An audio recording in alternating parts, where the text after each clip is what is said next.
We are doing a, what is this going to be, a DVD or something? Just in case people want to look at this online a little bit later on, or for folks that say, what did you talk about? Okay. Good afternoon, everybody. My name is Barry Holfelder, and I'm a detective at the Town of Taos Police Department. I'm one of only 2 detectives at the Town of Taos Police Department, so there's not a whole lot of us out there. I'd like to talk to you a little bit about safety in your community today. I'd like to start off by saying that when you call for law enforcement assistance or fire or EMS, you're typically going to call what's known as Taos Central Dispatch at 758-2217 or 758-2216. Taos Central Dispatch is basically a standalone agency which dispatches the Taos Police Department, the Taos County Sheriff's Department, various fire districts in the Taos County area, and the county EMS services. So whether you need a fire truck or an ambulance or a cop, those are the 2 numbers to call. One of the anomalies of your community is that it encompasses the town of Taos, and also some of you folks live in Taos County. So the dispatcher is going to need a specific address for you when they call, because if it's law enforcement assistance that you're looking for, she needs to know whether to dispatch the Sheriff's Department if you live in the county, or the Town of Taos Police Department if you live within the town boundaries. If you know for sure that you live in a town or the county and you tell the dispatcher that at the time that you call, that will make the process a little bit faster. With the recent change in the boundary lines between the town and the county in the Weimar area, there can be a little bit of confusion in determining whether you're in or out. And I encourage you to find out at any given time whether you're in or out. I understand there may be some more changes down the road there. The Town of Taos Police Department is very much aware that you've had a number of burglaries in the area as recently as the last couple of months. And in conjunction with the Taos County Sheriff's Department, who now has a detective of their own, they only have 1 detective, we've worked collaboratively on a number of these burglaries. And as you probably know, a number of people have been incarcerated pending trial on some of those most recent burglaries. We take those burglaries very seriously. Residential burglaries are particularly scary because there's very often people in the house, and that always ups the stakes in that type of a situation. We encourage you to report all burglaries, whether they're residential burglaries or burglaries to your vehicles or outbuildings, to the appropriate agency as rapidly as possible, as soon as you find that out as you can. Those of you who live in the county have an option when it comes to law enforcement. You can elect to contact the New Mexico State Police instead of the Taos County Sheriff's Department. The only hitch is that if you're going to do that, you need to call them directly. And I know from past meetings that we've had with this group, a number of people have voiced that they feel more comfortable calling the New Mexico State Police. 758-8878 is the best number to reach them. When you call that number, you'll actually be calling a dispatch center in Espanola, but they will be dispatching an officer from the Taos area. As you probably know, their office is very close to you. It's on the bypass, close to the middle school. That's not to say that they hang out there all night waiting for a call. They're out and about doing their job, but they are fairly close to you for response times. I'd like to talk a little bit about safety of your residences and around your residences. Strongly encourage you to have outside lighting, motion-sensitive lighting, so that when somebody comes around your house in the wee hours, the lights will go on by themselves. That acts as a deterrent. Encourage them to go elsewhere. Also allows you, who is inside the house, to see what's going on without turning on lights within your house. It's probably one of the single most beneficial things that you can do to prevent burglaries at your house. The other thing I encourage you to do, and I know that this is not a really popular thing, but that's to keep shrubbery and whatnot clear from the immediate vicinity of your house. Not only does that deny the bad guys the places to hide while they're trying to break into your house, but in a dry year like this where wildfire is a possibility, and knowing the terrain in the foothills area, sagebrush burns really, really good when it's dry. Keeping that away from your house is critically important. Even though you might have fire-resistant adobe-style structures, with the large amount of sagebrush that I see impinging on a lot of the houses, that can be very dangerous. So I encourage you to create a buffer zone between your house and any shrubbery. Jerry Hogriff, who's in the back of the room, he was my supervisor and actually my partner for a while, and then my supervisor, and actually became interim Taos police chief for a while. And he had offered to this community to go around and do assessments of your property and to kind of give you some hints as to what you can do to make your home more burglar resistant, as they say. We don't currently have a project like that since Jerry retired at the end of the year, and I'll never forgive him, but a request to the Taos Chief of Police might be in order if you feel that you need some sort of assistance in that manner to try to come up with some things that will benefit you. Your neighborhood association email chain has been critically important lately, and I'd like to thank Casey for adding me to that. It allows me a firsthand look as to what's going on, because I don't necessarily get advised of every burglary that happens within the town of Taos at any given time. So when you folks are talking among yourselves or emailing information, being on that distribution list has really helped me keep a heads up as to what's going on in the Weimar Foothills area. And I really encourage you to utilize that email chain so that you keep all of your neighbors apprised of what's going on there as well. Just for your information, if you don't know, my mother lives in the Foothills area as well. She's quite elderly. She can't get out to make it to meetings like this, but she does read her email and she does become aware of what's going on, and I think that's important for her safety as well. I don't have a whole lot of specific things to say, but I've been told that there may be some questions.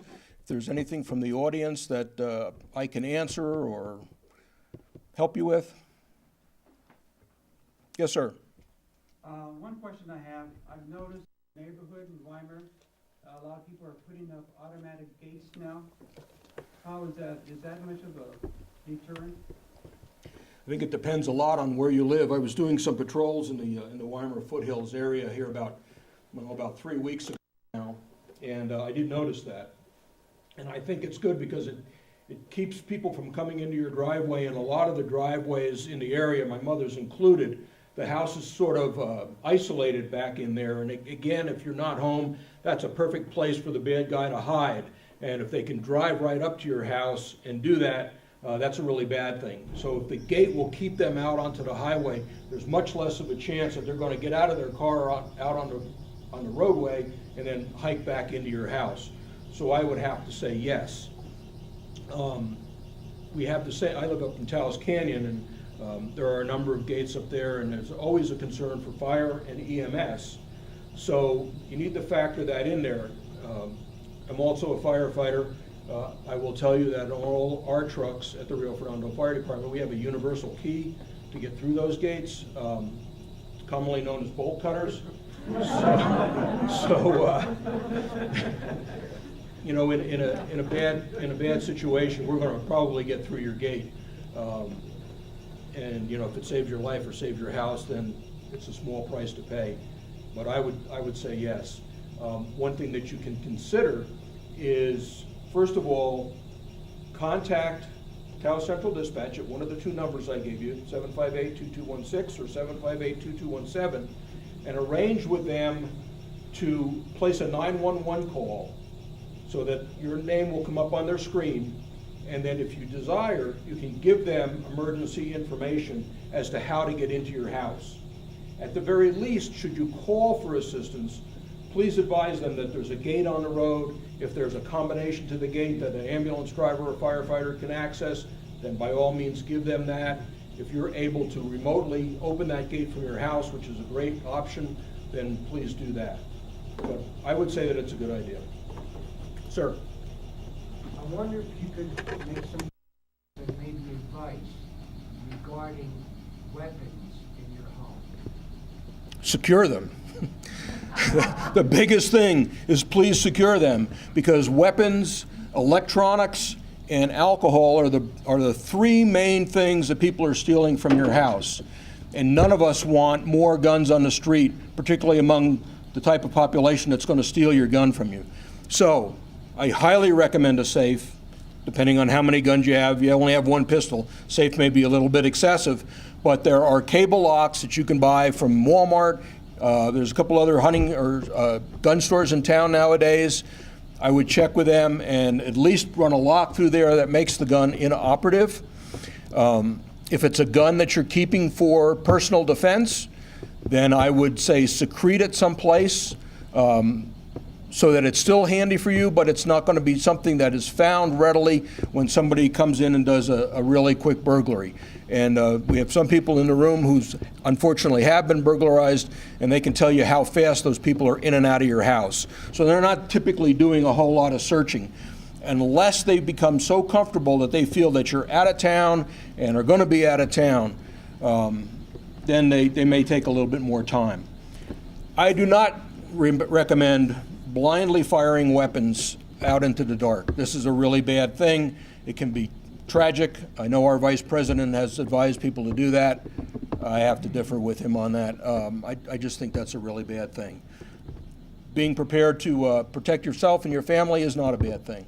I would strongly recommend the concealed weapons carry class.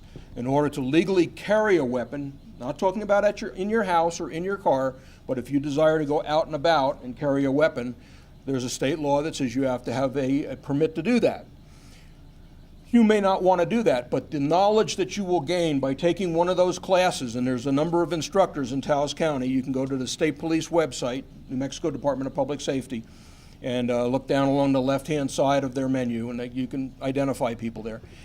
What you will gain by learning what your rights are, what your responsibilities are, and the things that you can and cannot do is invaluable.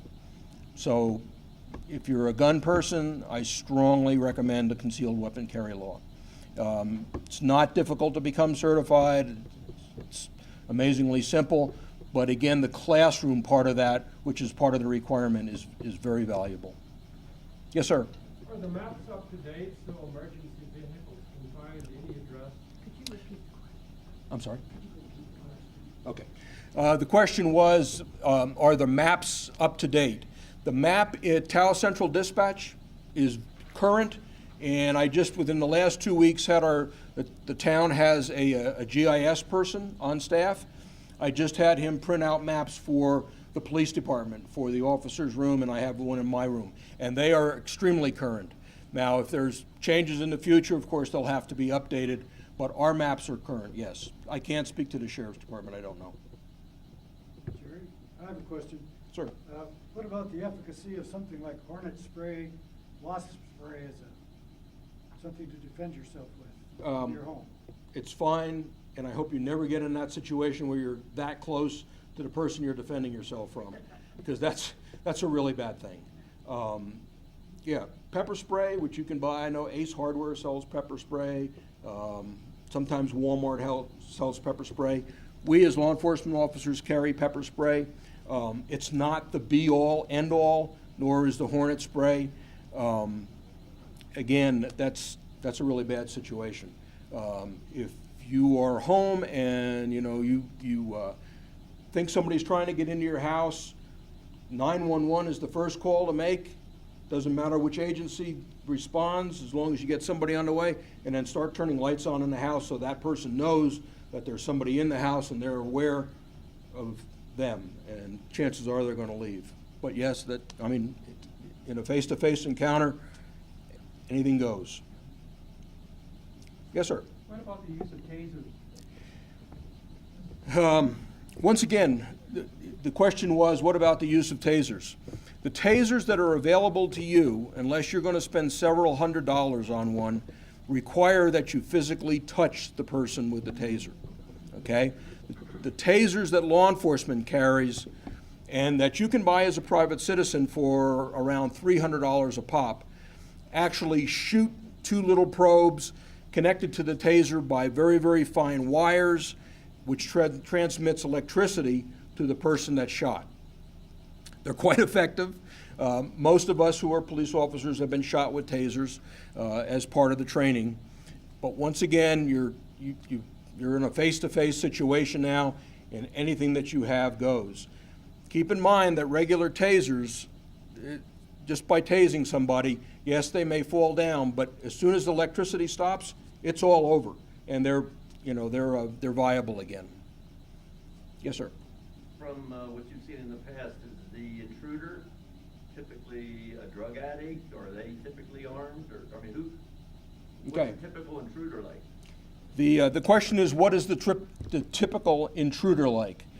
Almost 100% of the time, they are drug abusers.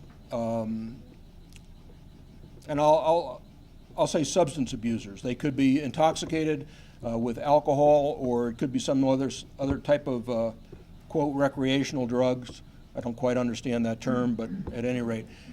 I will tell you, unfortunately, Taos County area has seen a huge increase in the use of methamphetamines and heroin in less than a year. Huge. A year ago, I would have told you we don't have a meth problem in Taos. We rarely see meth. We don't take meth away from people when we arrest them. But that has all changed within the last year. On the burglaries that have occurred in the Weimar area in the last 3 months, the person who was incarcerated is a heroin user. His 16-year-old girlfriend is a heroin user, and his associates, we believe, are heroin users as well. As far as if they are armed, we have had some very limited cases where we know that the perpetrator was armed. Typically, they are not, but who's going to gamble on that? I can't tell you that 100% of them are armed or 100% of them are not armed. I always prepare for the worst. Police officers prepare for the worst. That substance abuse issue in Taos County, for somebody like myself who's been in law enforcement for 15 years, who's lived here for 35 years, is a very scary thing, and it's something that this community needs to deal with. And it needs to be discussion about that and why is that happening. So are they substance abusers? Almost all the time. You know, I was asked one time a couple of years ago about, what kind of a firearm should I have in my house? And very often, people are advised to get a shotgun. Our vice president said, get a shotgun. Think of the scenario. You're at home, you're asleep in your bed, it's 3 o'clock in the morning, and all of a sudden you hear a noise and you wake up. Who do you think is more awake, you or the guy that's breaking into your house?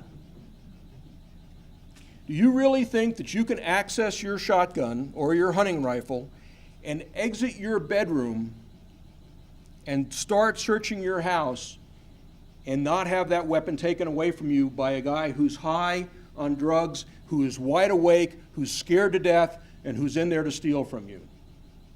I've done this demonstration with numerous people. Almost 100% of the time, I'm going to disarm you as you come out your bedroom door. So I have to disagree with the people that say get a shotgun. So that leaves us with handguns, either pistols or semi-automatic handguns. They are much more difficult to fire and to be safe with than the long gun. So once again, if that's going to be your plan, and there's nothing wrong with that as a plan, get some training and learn what you can and can't do and how to do it. Just as a side note, I'm leaving here as soon as I'm done to go to southern New Mexico to train with a team of Navy SEALs. I'm an invited guest at that training. And my mother said to me yesterday, she said, well, haven't you been trained in all those things? Yeah, I have, for more than 25 years. Do I need more training? Absolutely. It never, ever, ever stops. So kind of think about that. The same thing with the baseball bat. You're going to come out your bedroom door at 3 o'clock in the morning with a baseball bat? Do you really think you can keep that guy from taking it away from you and whacking you over the head with it? I don't know. Would you say a dog or two would probably be about the best? Question is, are a dog or two the best bet? I think they're a great bet. I have 2 dogs at my house. One typically sleeps inside, the other one typically sleeps outside. When that guy outside, actually it's a girl, sees something that she doesn't like, the dog inside is awoken, and I'm awoken. And that just happened to me here just about 2 weeks ago now, dark 30. Some guy comes up my driveway, and I live in a very remote area. There's absolutely no reason for somebody to come up my driveway. He came up twice. The second time I convinced him that it was a very, very bad decision, and he probably will not do that again. So, yes, I highly recommend dogs. And they don't have to be big dogs, they just have to be loud dogs. Do you have any numbers, like how many break-ins in Weimar in the last 3 months? The question is, how many break-ins have we had in the Weimar area in the last 3 months? 3 months, 6 months, year?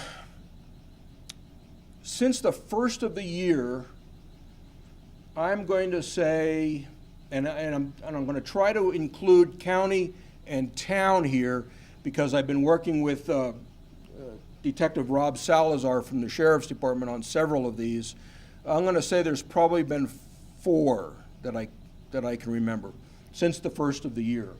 Some of them have been across Kit Carson Road in the foothills area over there, the Pinon Heights, I guess it is. They had a residential burglary there, and a Jeep stolen from the people's garage, which he located the Jeep. Actually, Detective Salazar has done an excellent job there. So I would say since the first of the year, I'm gonna probably say four residential burglaries. Sir. There's a rather significant percentage of our neighbors who are here only part of the year. And a recent conversation with the owner of a security company nearby described our neighborhood as sitting ducks. Well, partly because of that, and partly because our houses typically are on larger than average lots, and we are perceived, right or wrong, to have some possession of value to burglars. So how can we deal with that perception of being sitting ducks? So the question is or actually a statement that some people feel that the residents of the Weimar foothills area may be considered sitting ducks. The fact of the matter is that it is a more affluent area of Taos County. It is a fact that the homes are typically on larger pieces of land, and the landscaping style there is one which typically conceals one home from another. And when that's the case, coupled with the fact that there are many absentee owners in that area, if they can be identified, maybe because their yards are not kept up, maybe because there's no tracks in the snow in the wintertime, maybe because it's evident from the street that nobody lives there on a full-time basis, then the people who are seeking to break into to homes in general are naturally going to select those homes. So how can that be combated? That's, I assume, is your question. Alarm systems are one way to do that. Unfortunately, an entrance already has to be made in most cases before the alarm goes off, and then your alarm in your house calls a monitoring service somewhere in the world, and it doesn't matter where it is. But they call a monitoring service, and then the person at the monitoring service then calls who is ever on your list, whether it's the Taos Police Department, the Taos County Sheriff's Department, Taos Central Dispatch, whatever the case may be. You might have a private security patrol operator who comes to your house. If that's what's on your list, that's who gets called. That is not a deterrent because obviously something's already happened, but it does get law enforcement there pretty darn quick. I know that our response time for the Taos Police Department to the Weimar area is usually less than 5 minutes. But if the door has already been broken in or the window's already been broken, you're already behind the power curve. Private patrol operators can be helpful there if that's something you want to do. But if we really want to try to prevent those things, we want to take simple steps. Like if your neighbor does not live there full time, maybe you'd be willing to drive in and out of his driveway once a week or so, or after a snowfall to make some tracks in there so somebody can't just drive down the road and go, well, it snowed 3 weeks ago and there's no tracks in that driveway. That's a pretty good clue. Newspapers laying there, that's a bad thing. So if you get newspaper deliveries, you want to have somebody picking them up for you. So there are a lot of really simple things that you can do. The gate idea, once again, I like, but I still recommend that somebody go in there and drive through that driveway every once in a while. A couple times a week would not be too much. I thought of something else when you were asking me the question. I've spaced it out. But, I'm sorry? Okay. So, yeah, those are some simple things you can do. Yes, sir? I think that very inexpensive lighting. Mhm. Once it gets dark, lights go on. You put 3 or 4 of those into your home. I had Light at night, yeah. one of the other homeowner associations, they had a campaign within their association to put motion sensors at the end of their driveways. It was an area similar to yours where there was long driveways, so they ran electricity out to the end of their driveway, put motion sensors out there. When you come in the driveway, the lights go on. That's a deterrent. It's a great idea. Nancy? What about gating the entire community? What about what? What about putting gates on the access roads into Weimar? I know you guys probably are not wild about that, but I'm victim number 2 twice. And I'm kind of at what's end. I've done all the other things, and now I'm doing gates. And I don't know what else to do. That came up again in one of the other neighborhood associations. And once again, it will also keep law enforcement, fire, and EMS out. And I think you need to be really careful about putting gates on private roadways. Admittedly, with the size of the county and the number of law enforcement officers that you have in the county, there's not a whole lot of patrolling that goes on. We have directed our officers at the Taos Police Department to do patrols in the Weimar Foothills area. That is largely driven by the cooperation that we've gotten from your association. It is largely driven by the contact that I personally have had with the association. When I get emails from people who are saying, you know, there's a black Toyota 4Runner that's been running around here, we know it doesn't belong here. That information comes to me and that information goes out to our officers. They are made aware of that. And that's very, very important. You know, it's kind of the squeaky wheel syndrome. Anybody else? Yeah, I've been thinking about this for years, and there's really only 3 entrances to Weimar. There's coming off of the bypass, Myestas, and then over there in SDS. If you had a pole with a camera on it, that every 24 hours it would re-loop. You wouldn't be able to catch somebody in the act, but you'd always know the car and the license plate. If the camera is recorded. So, yeah, that's a key. There is a community in Taos County, a municipality actually, that has put up a camera on the only road that goes into that municipality, and they do exactly what you're talking about. That's certainly an option. And right behind you there. How were the suspects caught? I'm sorry? The suspects, how were they caught? The question is, how were the suspects caught? Through good investigation. You know, we all know that Taos is a unique area, and I'm saying Taos meaning the county. And it's been very difficult here because it's such a closed community to develop what we call CIs, confidential informant, but it's something that the Sheriff's Department, their detective, and my partner and I are working on very hard. Jerry Hogriff, when he was my partner and then my supervisor and then the chief of police allowed us to do that, because it takes money to develop CIs. And what I can tell you is that a CI in that case directly led to that arrest. Anything else? Okay. Thank you. Can I just say a quick thing? I put some materials in the back of the room about Taos County Crime Stoppers. That is a tool that you can use to anonymously give information to the police department. I am the law enforcement coordinator for Taos County Crime Stoppers, so all of those anonymous tips, regardless of how you make them, come to me, and then I disseminate them. Crime Stoppers has been a factor in solving some of these burglaries. I strongly recommend that you, I'm going to move some of that stuff up here, that you grab a flyer.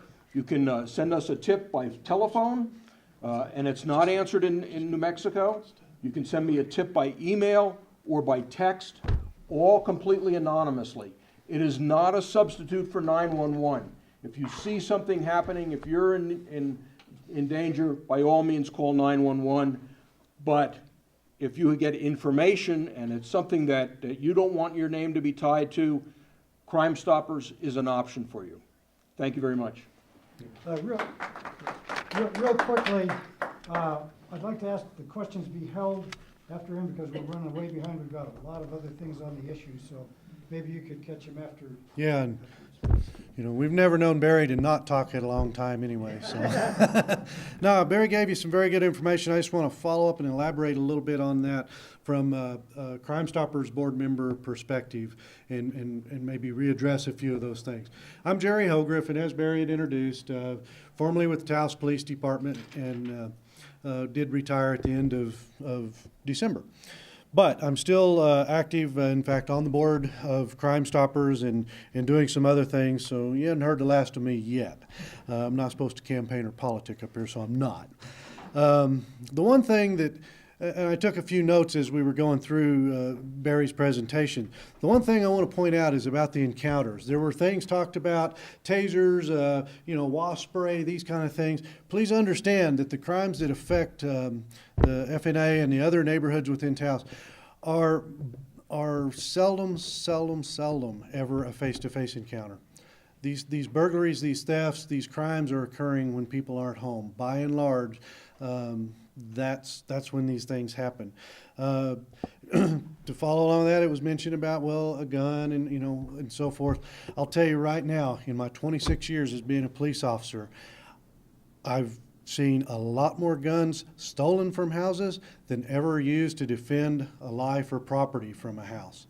I'm talking the overwhelming majority. In fact, thinking back, I can recall of 2 incidents where there was a homeowner protecting himself or property by a firearm.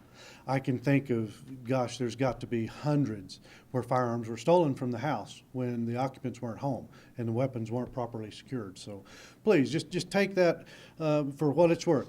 I am a full advocate of gun owner rights. Believe me, I am. The day that the law is passed that says police have to take them is the day I'll never be a cop again, because I won't do that. I do believe in you having your rights, but to have it simply in a nightstand or an unsecured place when you're not home, it's going to get stolen if there's a burglary. That is one of the primary things that they go for.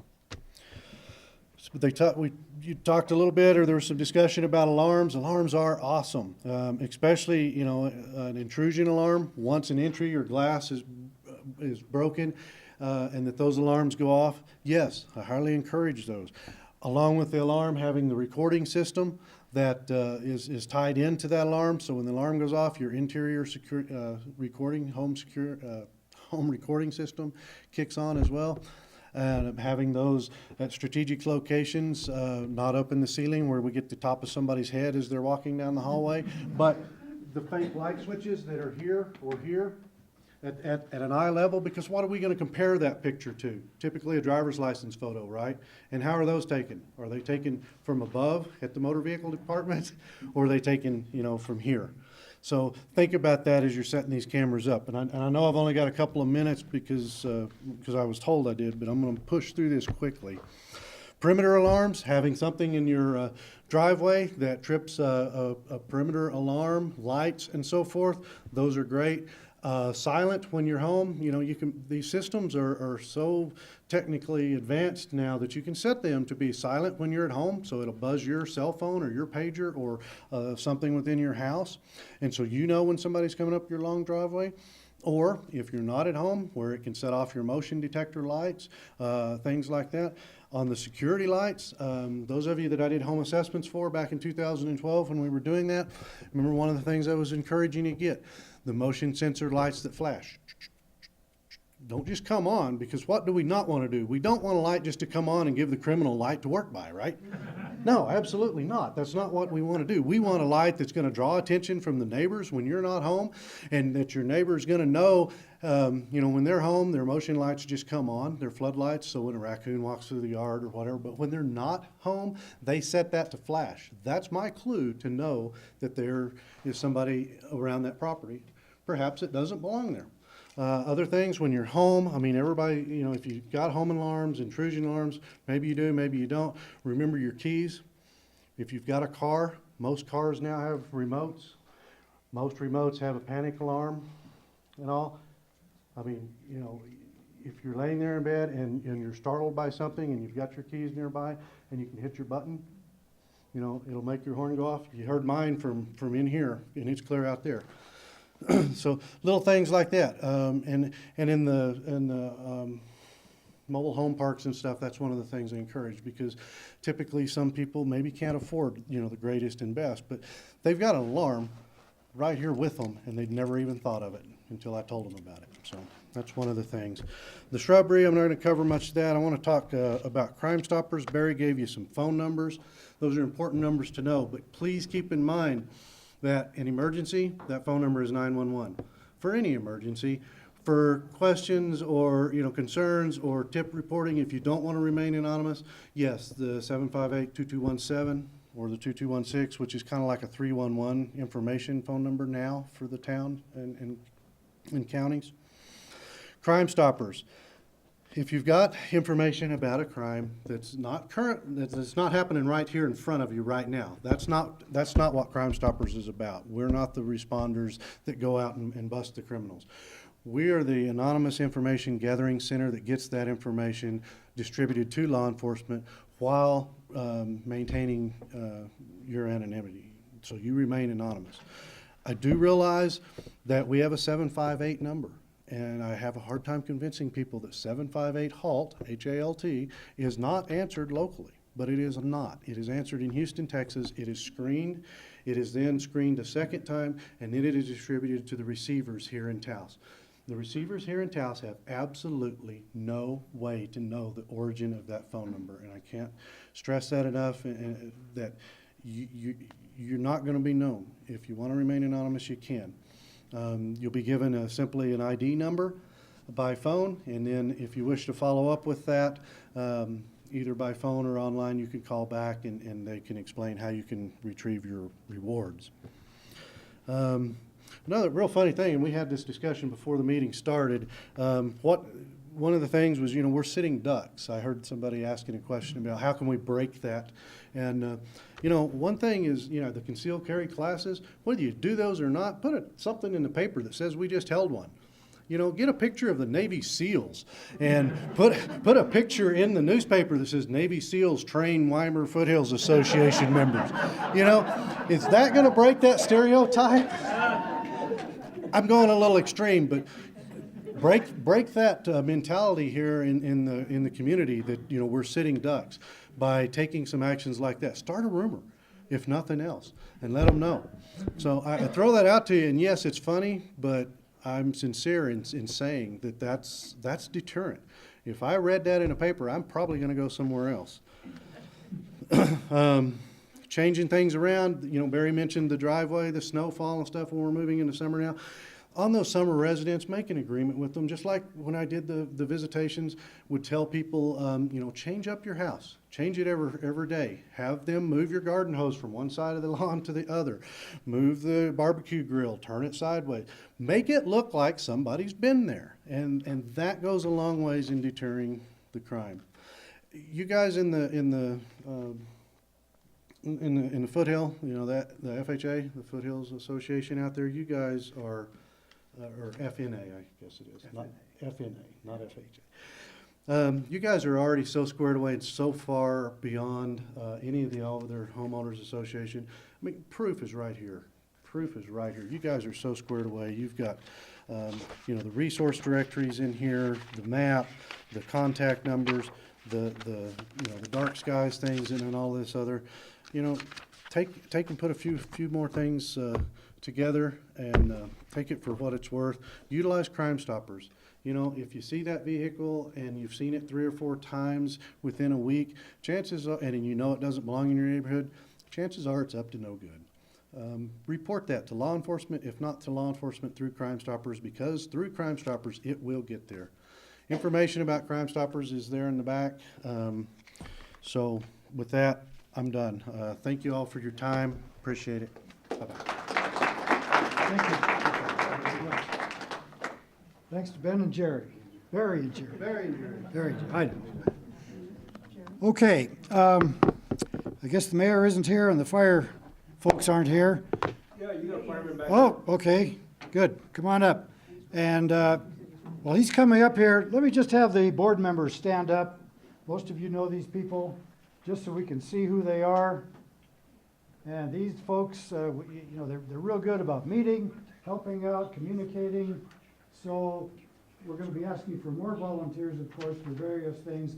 And without the volunteers, we don't have an association. So a hand to all these folks for all the good work they're doing. Great.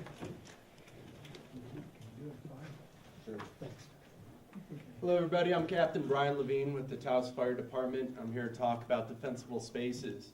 What that is in a nutshell is creating fire-wise safety for your property. And it comes down to constructive landscaping that you can do yourself or hire someone to do.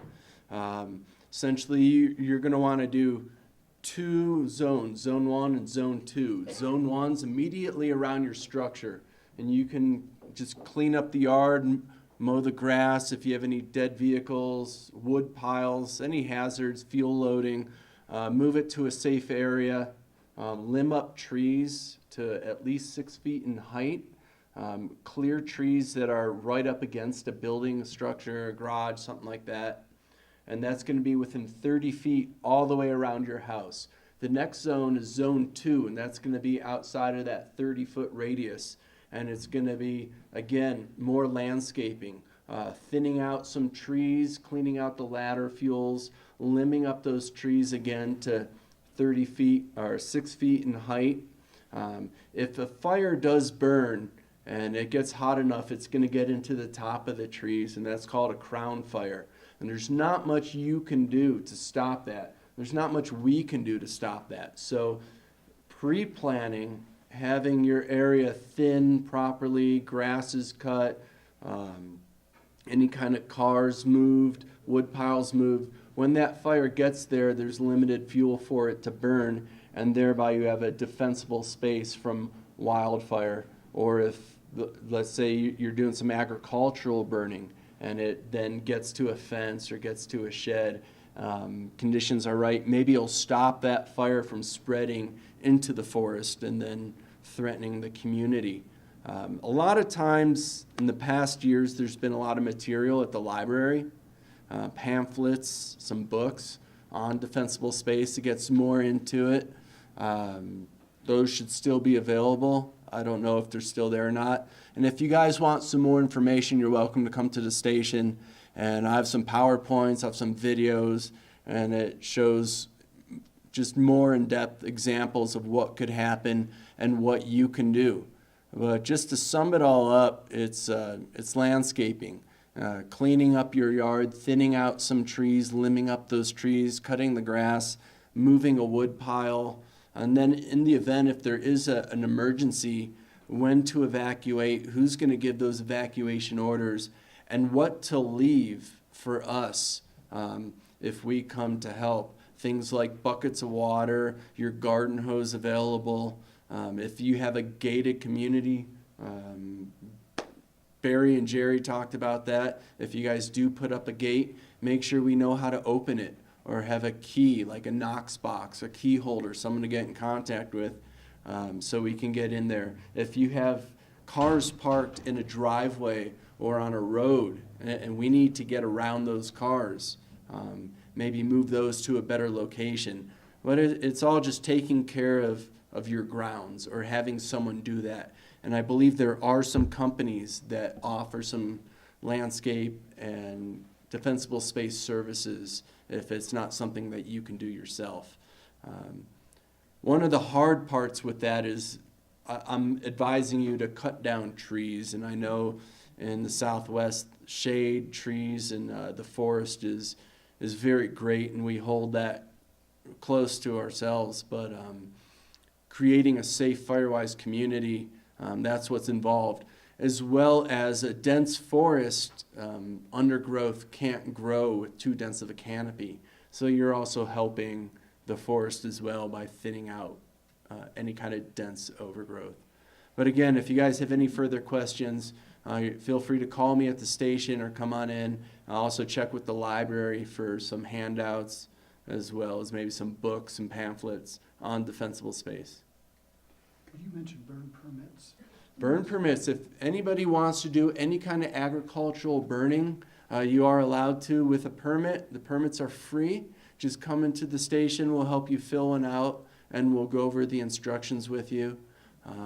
Burning's allowed during daylight hours only with a permit. Our doors are open for the public between 8 and 5 p.m. every day of the week. Do you respond to outside the city too? Absolutely. Okay, so it's not just. Yeah, so he asked if we responded outside of the city limits. Our response area is just over 200 square miles, which extends almost to Tres Piedras, down the Pilar, the mouth of the canyon towards Rio Fernando, and then to the blinking light towards Hondo Seco. We also have mutual aid agreements with all 13 fire districts. So if they need help, we need help. We all call each other and help each other out. So if you live in Weimar or in Pilar, or somewhere to that nature outside of the municipal boundaries, we absolutely respond out there, and that is, we are the first response department for those areas. When you say agriculture burning, what do you mean? We talked about agricultural burning. That refers to tree trimmings, grass, brush, weeds, that kind of stuff. Any kind of trash, construction debris, pallets, tires, building material, all that stuff is illegal. We do not enforce it. However, law enforcement can, as well as the environmental department. So again, agricultural burning is for leaves, grass, tree trimmings, brush, that material.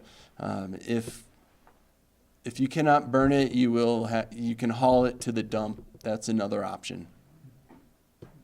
Sir?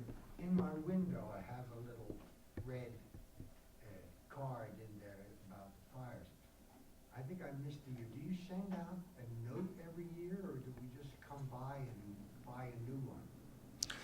Those red cards are something we hand out on our fundraiser every year. We do a fundraiser one day a year, usually the first Friday in October. Those cards are available for you. If you want one, come to the station. We'll give you one. If you want to make a donation, you're more than welcome to. We do not sell them. We don't sell anything. We are a nonprofit business, but we do function a lot off of volunteer funding from that one day a year. One more question.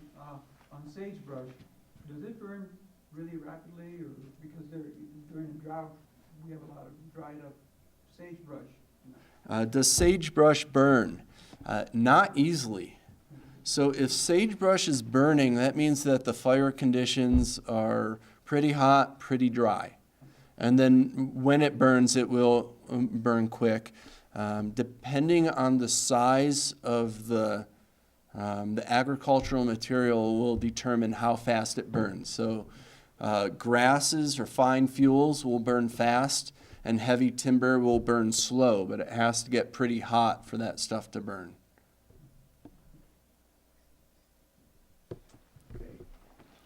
Thank you.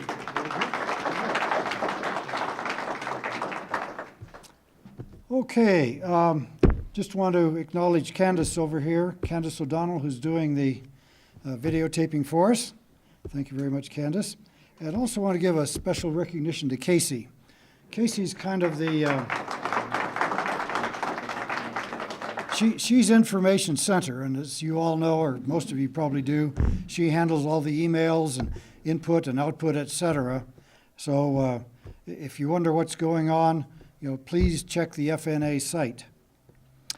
Okay, Dan Baroni apparently is not going to show up. I will briefly give a report from Fritz Hahn. He's one of the new city councilmen. And Fritz called me yesterday, and for those of you that aren't aware, there was, about a year ago, there was an annexation made of 191 different properties all around the perimeter of the town of Taos. It was heatedly debated, if not even debated, but it was heatedly opposed by 99% of all the people that showed up at the meetings. Nonetheless, it passed. People have complained to Fritz and so forth. He has taken it to the new town attorney and the new town manager for consideration. Being brand new, they said, we'll be happy to study it. And they left with a caveat, we don't want anyone to be hurt. Being hurt, the main complaint was many people said they just don't have the means for the increased taxes and then the required hookups to the sewer systems. So it's up in the air, but anyway, that's that. Okay, let's move right along and Are we active in that Foothills Association? as individuals, yes. There was one section in the foothills, my place, being one of them, and 10 other properties around that were against it for a number of different reasons. But yes, and then people came from all over the area and But are we active in the challenge? not yet, because there is no official challenge as of yet. As I say, Mr. Caldwell and what's the name of the manager? Anyway, they're studying this information now. Of course, they've only been in office a week, so they said, give us some time. So we'll have some more information as time goes on. Okay, Sonny, would you like to report the minutes? Read the minutes? It's on your minutes from 2013. I didn't know I was supposed to, Oh, okay, so I can't. okay. Sorry. All right. Anybody have any concerns about the minutes from last year? Okay, good. I don't remember anything. Okay, I don't either. Took so long. Yeah, all of us are a little short on some of our long-term memory. Short-term I too. have the minutes, but just not. Okay, good. Okay, well, let's do some chair and committee reports then, and we'll lead off with George Jaramillo, who's been our faithful treasurer despite attempts to resign. Here he is again. I tried. All right, does everybody, does everybody anybody need a budget report? There's some up here. Oh, okay. Okay. All right. I'm going to take you through what I've done in the past. First, we're going to look at the income, and the first 2 pages are simply a summary of the income and the expenses for last year. So if you look at the income, which should be the very first page, the income last year was $3,655. You can see that off to the side here is a percentage of the money that came in. So that 83% of the money that came into the association came from the association dues. There were quite a number of you that gave a donation because we are a 501c3. so they do count toward your taxes at the end of the year. We have a small, very small percentage that came in as part of the Magpie advertising. So there's that. If you switch over to the other side, right to the back side of that, you'll see our expense summary, and I'll go into a little bit more detail as to the money after a while, but this is just to give you sort of a general overview. Again, if you look off to the side here on the percentage, the Magpie expenses was our biggest expenses last year, which at 43%. Our neighborhood supplies and cleanup at 35%, and so forth on. You can read down, but those were our two biggest expenses. Okay, and we expanded to 1,698. Now, if you go to the next page, it's the actual budget part of it, and we'll be looking at the first two columns on that. You can see that last year, on the income side, we brought in $3,036 on association dues, community donations of $545. Interest, we have a interest-bearing checking account, was $14.56. And then the Magpie advertising is about $60. On the expense side, we purchased some vests this year for the annual spring cleanup that we do every year, and so we purchased vests. Normally we had been borrowing them, but this year we decided to buy them. So that came into about 97. And next, the big expense was the Magpie expense. We had 2 issues last year, and the cost of printing them and mailing them and labor involved with that was $730. Next big expense was the neighborhood supplies, and actually most of that, I didn't really have a budget line for that, but most of that was for the upkeep of the Higgins Park. We hadn't really done much with the Higgins Park, and last year we hired Flourishing Gardens, individual that lives in the Weimar area, and she spent the summer there trimming and cutting and raking and cleaning, and we hope to try and keep that up this following year. Okay. And of course, postage and our website maintenance was the next one. It's $131. So we had budgeted $3,400 last year as our overall expense, but our actual expenses came in at around $1,600. So we did really well on expenses. If you turn it over one more time. This will give you an idea of the total treasury at this point. We have $8,000 in the People's Bank. We have a CD which matures every 6 months, and it has gained us about $32. Better than nothing, I guess.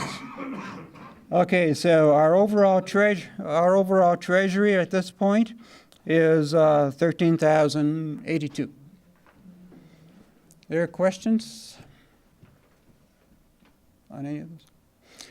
This is as of March 20th.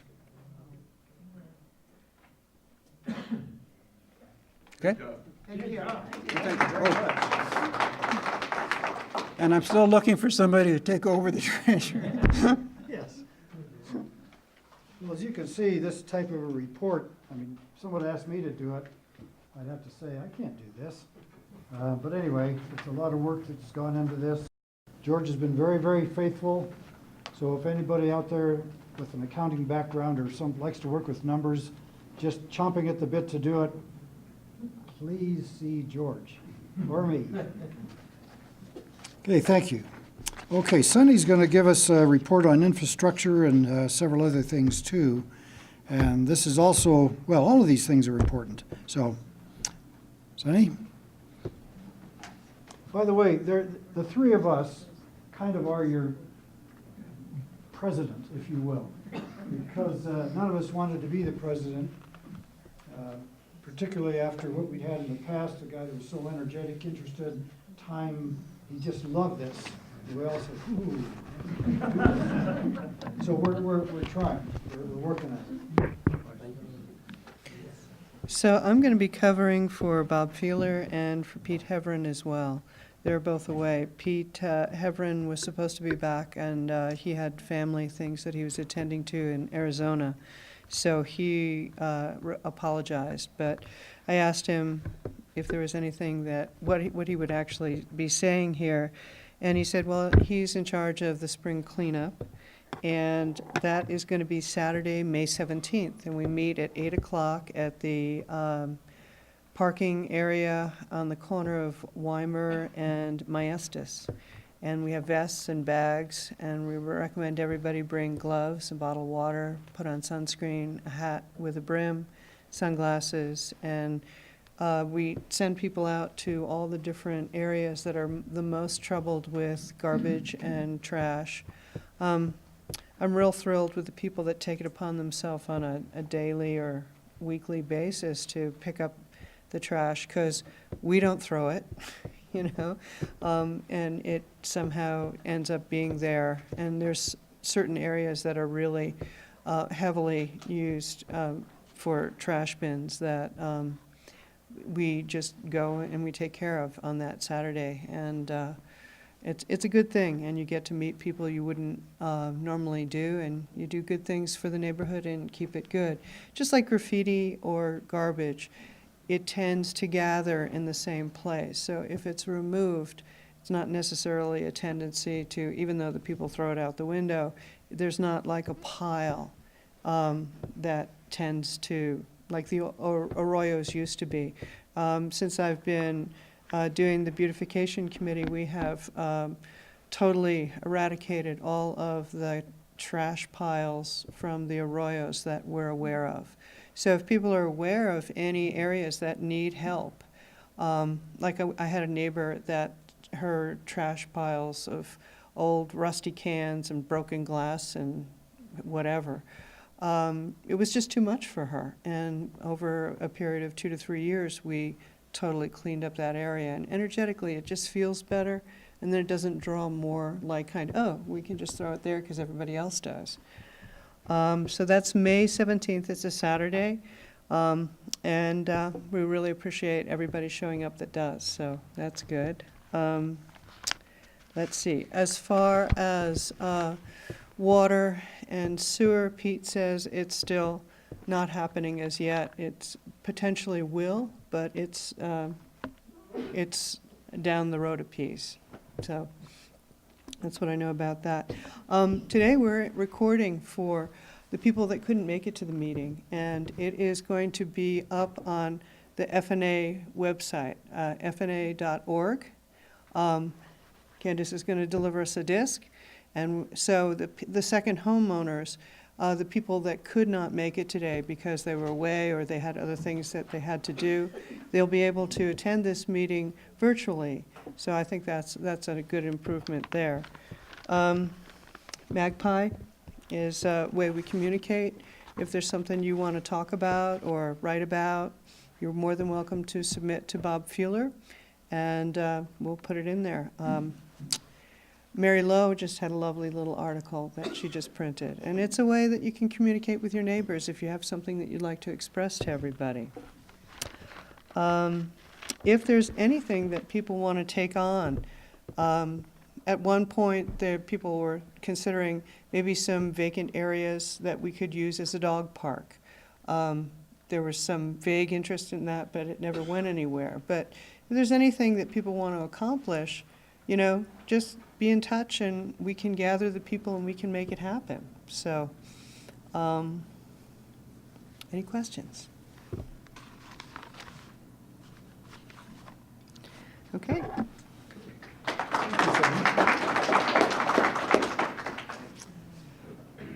Okay. There's been some talk of having some social activities and bringing people together and having maybe picnics and things of that nature. And we don't have any social director. So if there are any of you that have an interest in this type of thing, which probably wouldn't take too much time, we'd love to have you kind of speak up and let us know. As you can tell, there's a need, a desire, I should say, for folks to kind of step up and take in some of these responsibilities to make things happen. Otherwise, they just don't happen. So that's a place that we need some help. Okay. Let's see, beautification, social, road runners. Okay, do you know what the road runners are, any of you folks? Interesting. Okay, well, the road runners are people in different sections, and this is our area here. It's broken up into different sections that an individual or several could come to and say, hey, we've got some problems here, and let's see what we can do about handling them. And the road runner has volunteered to coordinate these activities, not necessarily to solve them, but perhaps to solve them, but to be, kind of attuned to what's going on within your nearby neighborhood. This has kind of fallen by the wayside in the last several years because we haven't had a coordinator in some of the areas, and instead of having meetings and kind of saying, let's get reinvigorated here, it's dwindled a bit. So this, again, is another area that we would like to find someone that could be on our board. We have an opening on the board, and that would maybe take this responsibility, which isn't great, but, involves a little bit of work. So again, another plea for someone to be a road runner coordinator. Yes, Bob? Bob, when Peter Wenger left, he had asked me for last year's meeting to just present the security discussion. Part of that was the road runners. There is a group of names who are the leaders of their particular sections and people in those sections. And I would say maybe it'd be a good idea to get that list, just contact some of the people, see if they still want to serve in those conditions. Right, and that, as I say, that was hopefully what would happen and will happen again here very soon. If someone doesn't take this, we'll discuss this at the board. We've been discussing this about, gosh, what are we going to do? That's a very kind of an intimate, close-by thing for neighbors. I mean, I'm the road runner in my area, and I haven't been kicking around knocking on doors, nor has anybody been knocking on my door. So yes, it is something that needs to be revitalized, and I think we can put out that list as far as which area it is and who the people are, etc. I did have one of my neighbors actually call and send out some information, which we'll talk about a little bit more, this having to do with covenants and covenant violations. Okay, anybody have any comments on that besides Bob about roadrunners? Any of you here roadrunners? Yeah, okay, good.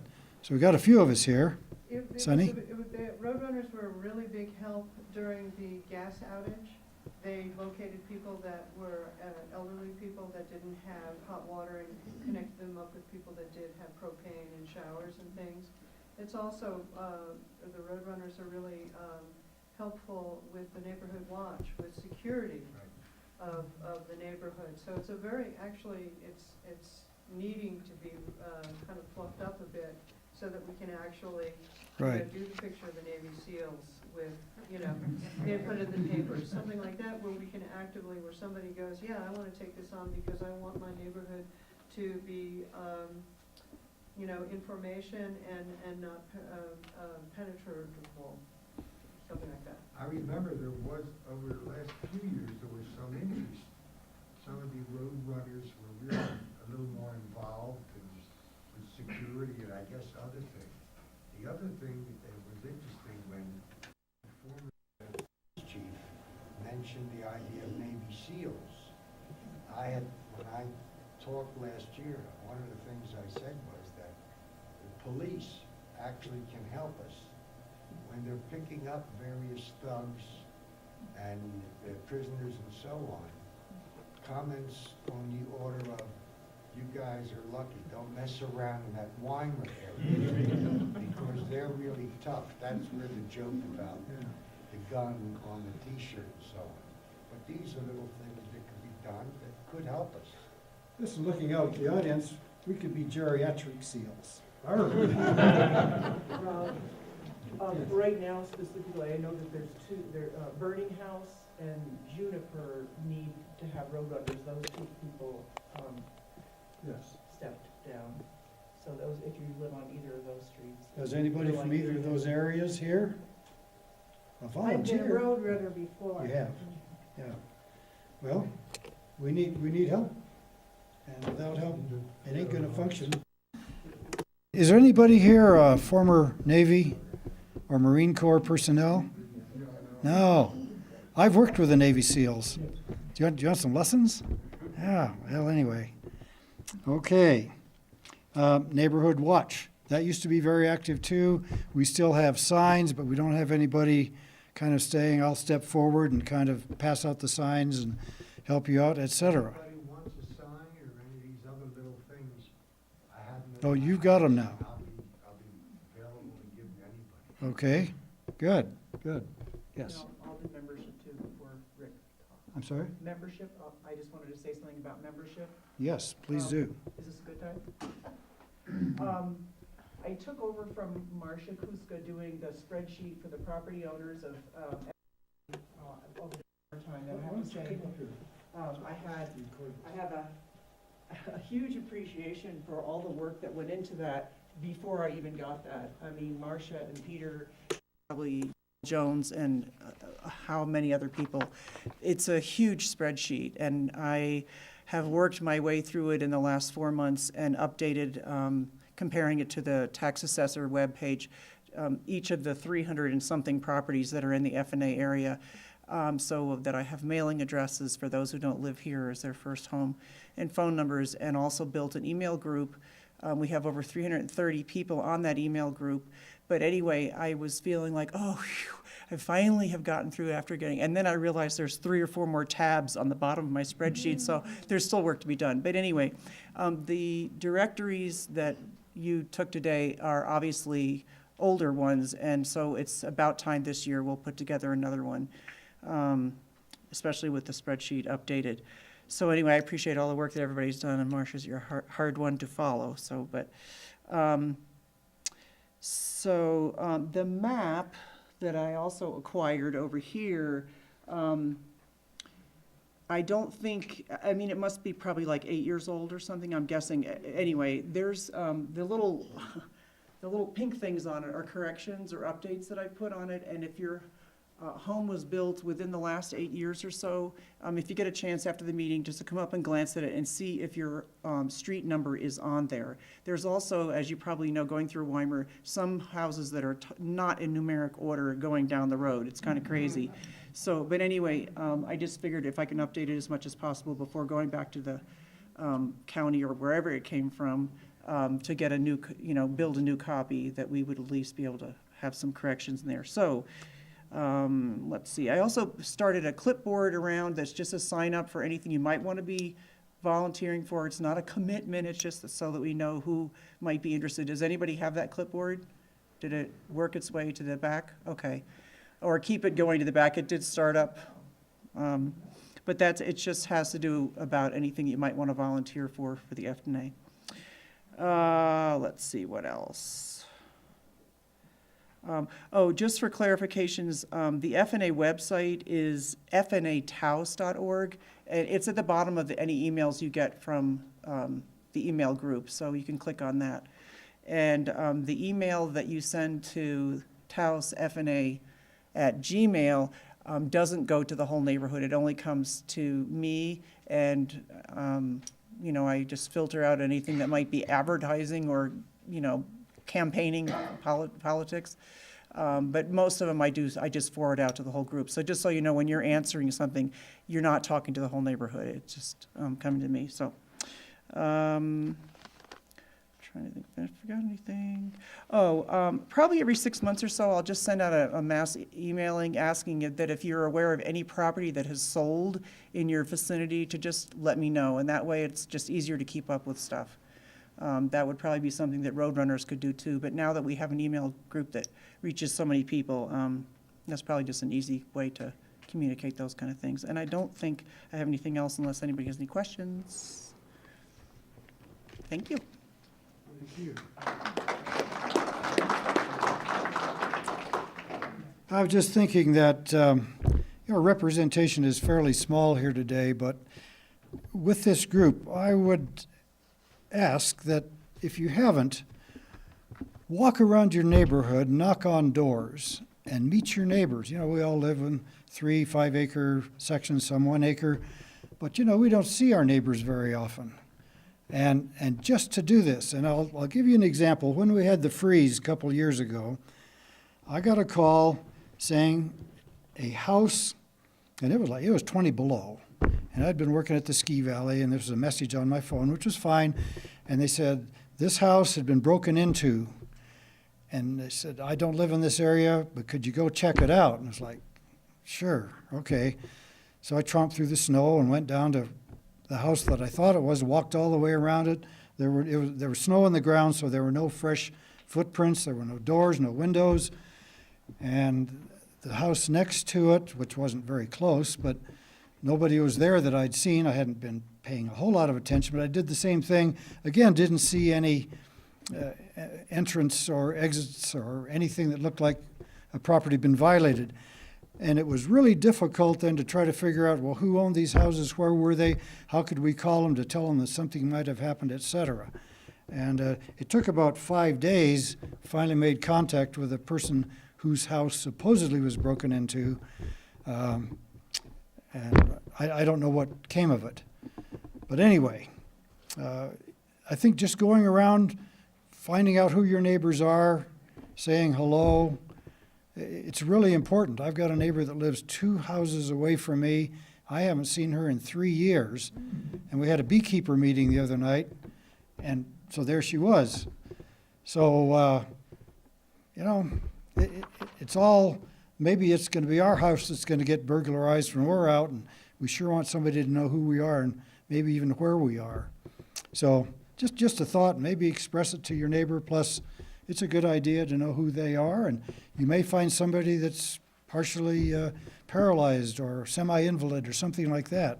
It just brings up a little bit more of a neighborly concern element to all of this, which all of us can benefit from. We're not getting any younger. Rob? Yes. On that note, the spreadsheet, there is, you can do a search through the spreadsheet. And I have it, you have it, and Sunny has it. So if anybody is stumped by who owns that house or whatever, you can contact, you can write the email group, that taosfna@gmail.com and ask. And the directory, once the directory gets out, although it's not cross-referenced by address, but so there's hopefully a way to know who owns that house. Yep, good. Okay, Rick Reeves has been chomping at the bit, ready to come up here and talk about standards, covenants, and restrictions. And before he gets here, one of my neighbors is concerned about these things, and what if, and how do you talk to people. She's kind of outspoken, like most of us are, and she sent me this letter after we had this long conversation. And let me just very quickly read it. And this is to kind of open this door that can be of great concern.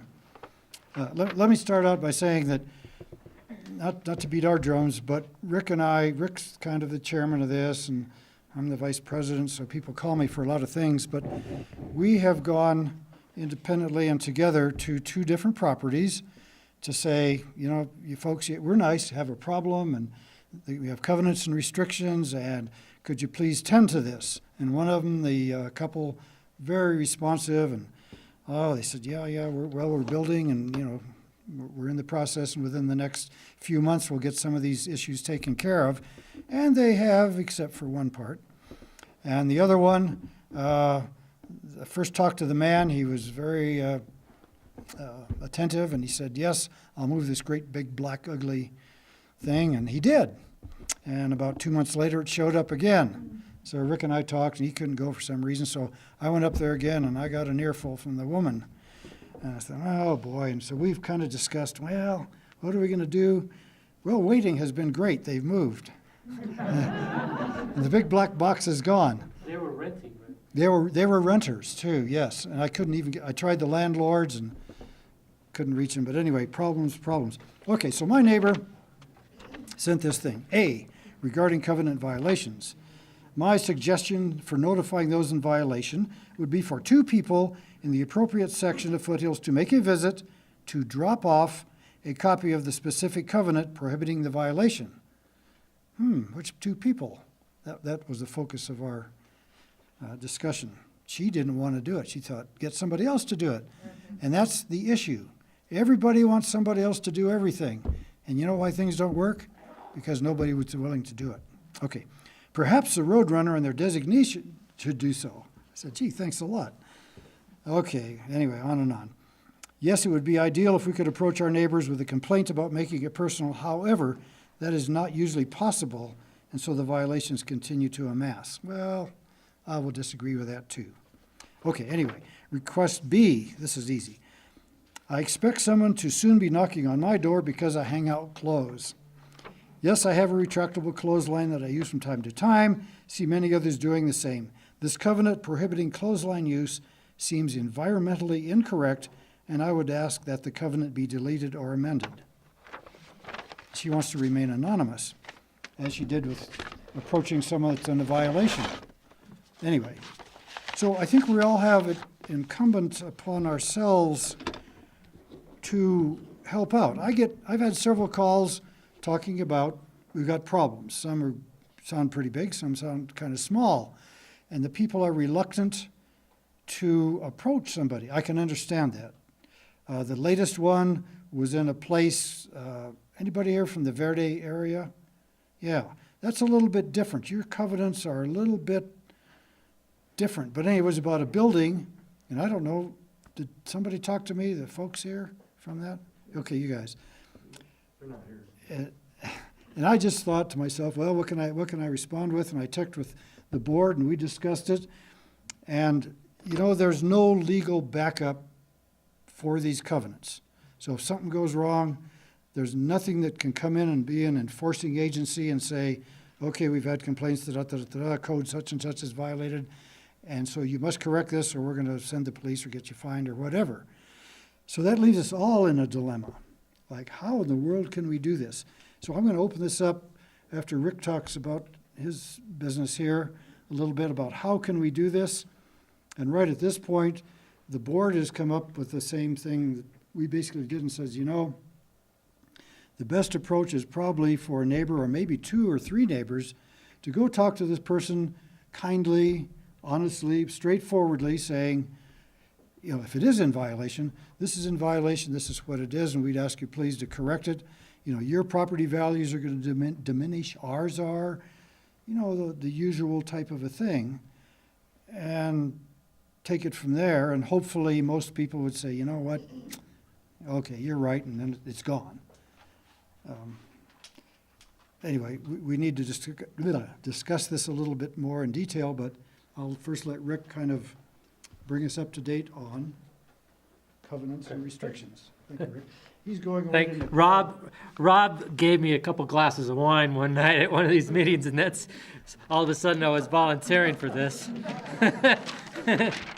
But that's all right.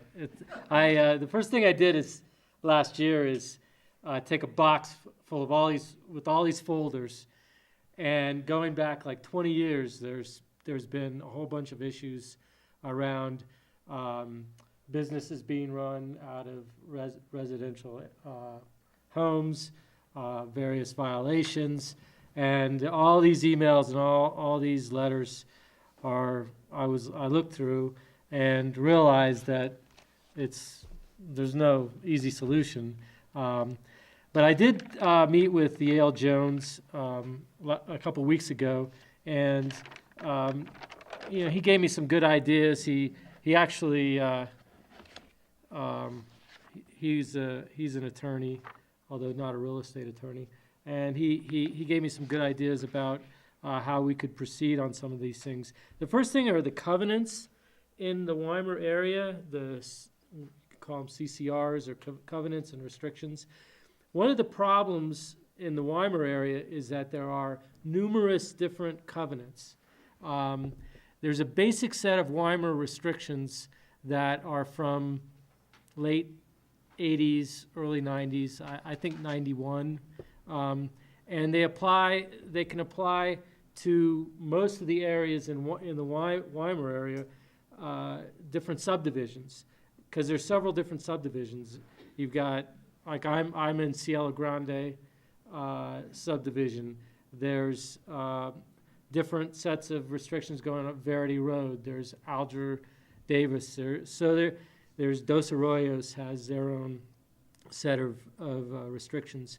So it really becomes incumbent on the people who are the neighbors who have the same set of restrictions to kind of, we can work with them, but to kind of take the lead because they're the ones that have those similar or those same restrictions that they might be having a problem with, whether it's a trailer or some kind of vehicles with a boat or whatever that's sitting out in front of a house.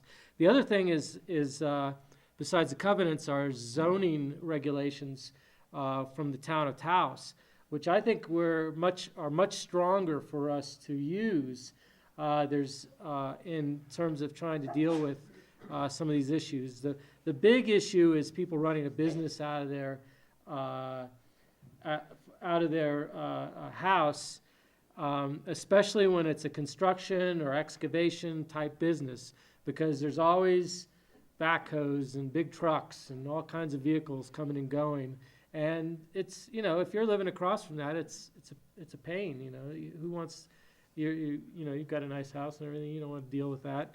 And there has been incidents on Calle de Oso, some individuals who are here who did approach the town about the fact that there's been these big vehicles, excavation equipment, all kinds of work equipment, and the workers are actually going there and hanging out for lunchtime, and so they're definitely running the business out of that house. And apparently, after approaching the town recently, those vehicles have disappeared. Now, whether it's for 6 months or whatever, you know, they'll probably come back.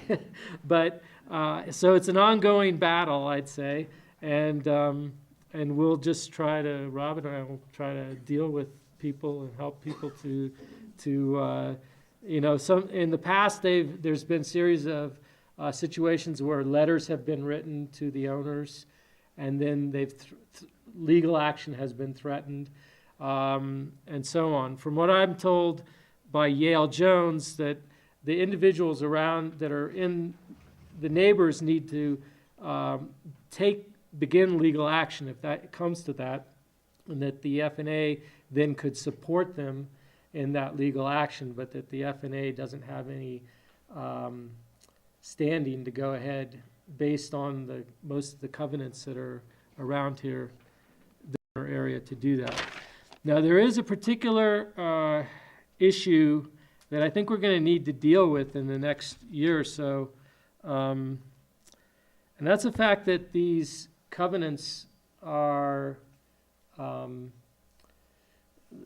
they're going out of date, and I think that most of them have a 25-year period, and I don't know if that's per state law or county or what, but the ones that I've looked at several different ones, are usually 89, 90, 91. So that means we're within a year of a lot of these covenants running out. And once the covenants run out, they're not, you can't enforce them anymore. So what I did see in the files, and we maybe need to talk to Peter Wingert or get to them. I have not been able to do that. In 2007 and 2008, there was an attempt to re-up some of these restrictions. And apparently it failed because I don't see anything new, any new information about that. But you can do that, but what you have to do is, it's kind of involved, and you have to get the agreement of a certain percentage of the people who have those restrictions. You have to take it to court and pay a certain amount of money from each household to do this. And I have no idea exactly how to do it, but it was attempted in 07 and 08 because I saw the paperwork, but I didn't see any resolution that it actually took place. In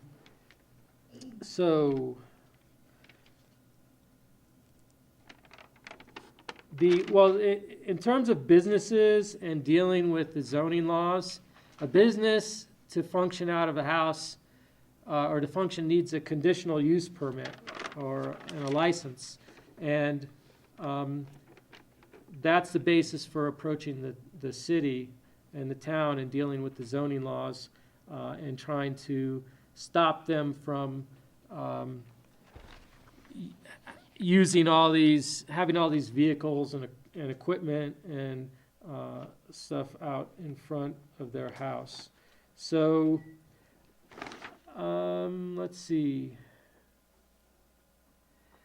And that is taken to the Town Code Enforcement Division, which is part of Planning and Zoning.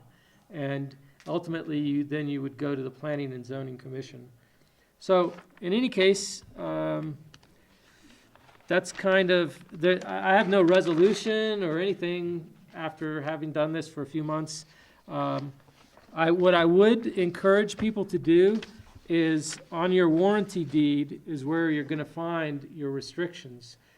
Get your warranty deed out and read it over, and read what the restrictions are, and if you have a problem with a neighbor or somebody, or you're driving around and think that there's a problem, contact me or Rob and see what we can do. And that's pretty much what I got. A question. Yes. Do you know if the county has any kind of ordinances in this same regard, in developments? Because part of it's of in the the FAA town, is part in I the know. town, parts in the city, in the county. I don't know. I just know what I've talked with Yale about was the town enforcement, code enforcement. Did he mention on any structure of how to get these redeveloped, the CCNRs, how to get them brought back up for a vote or whatever it requires? No, and I'm not sure if he was involved in that, but maybe somebody knows. Yes. Back in 2007 or whatever it was, we had this big plan, and it was only going to cost individuals, I don't know, $50. Okay. Hardly any money at all. If we got 75% of the people to agree to Right. it, we could do the whole That sounds thing. right. Yeah. The problem was we couldn't get 5% of the people. Now, I don't know why people were so disinterested in keeping up the standards of the neighborhood, but it just ran out of gas because there was. And was Peter kind of heading that up? Or? But perhaps, maybe people now would be interested. And all the information is there. I think we had an attorney drop a form that we could all use to cut down on the cost. Mm-hmm. I think it'd be worth looking into. Okay. Mary? I'm just wondering, can this be done on an individual basis? Yes. Rather than trying to get consensus, so that bit by bit, people who have concerns about renewing the restrictions could do that for their own property? Each person could do it individually. It was gonna cost a lot more money. And again, there just didn't seem to be any interest. But I think you'd have to have a campaign You would. to actually do it, even though each. But that doesn't mean it But, wouldn't yeah. now. Bob? I'm just wondering, I'm sort of aware of Jefferson, but are there many cases at present that are really problems? Or is this something potentially we anticipate for the future will be changed? I think I only know of one problem Oh, I think it's real, because, as an example, this house we went to, the house was constructed pretty much, but he had a car. Car was sitting out there, a big dump truck was sitting out there, he's got a square shed sitting out there. The dump truck is gone, the car has been moved, so if you look for it, you can see it going down Maestas, but it's still sitting out there, it's not, he said he was gonna restore it, it's an older car. So, that's one. But the Yes. thing is also the whole neighborhood has not been built. There's lots for sale, and there's gonna be new structures. When those lots are sold, there's gonna be new structures. And it does have a homogeneous look, and it does have some, you can build this kind of house here, but you can't build that kind of house. And I think there was something in the newspaper just recently where prefab was put on in a flood site in Ranchos, is in the newspaper. Anyway, so there are concerns for future building situations that might affect, but we don't know because the lots are still for sale. So it's not like a development community or subdivision that's got, it's all built already. We're still in the process of being built. Yeah, but like this car, it's just sitting there, it's on their property, it's not right up to the house, it's back and it sits there, and I know the neighbors behind it, I don't know them, but. I see it out my kitchen window. Is it your every, area? every time I That, look out. that white one? Yeah, oh, yeah.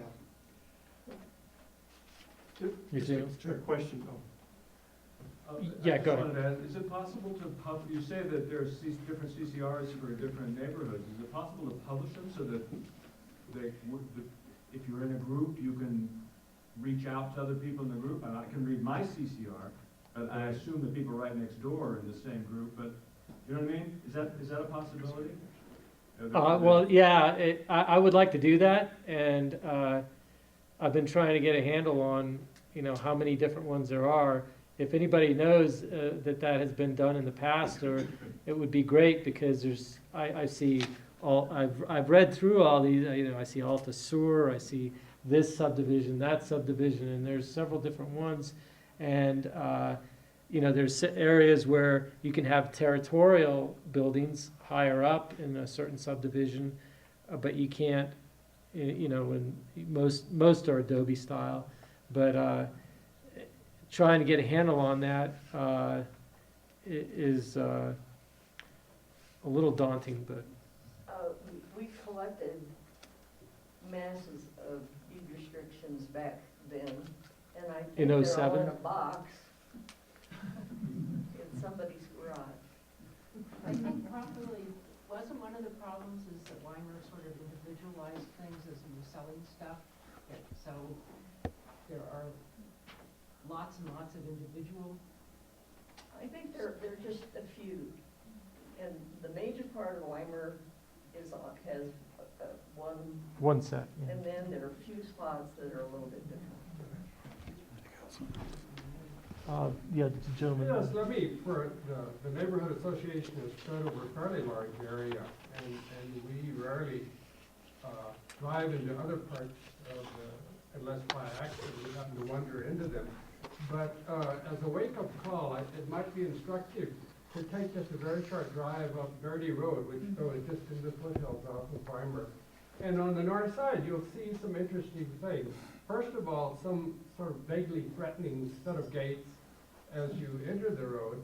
And then off to the left, you'll see 3 or 4 containers that don't really fit into the Adobe style architecture of our region.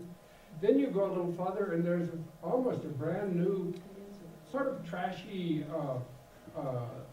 what would you call this building? A portable building.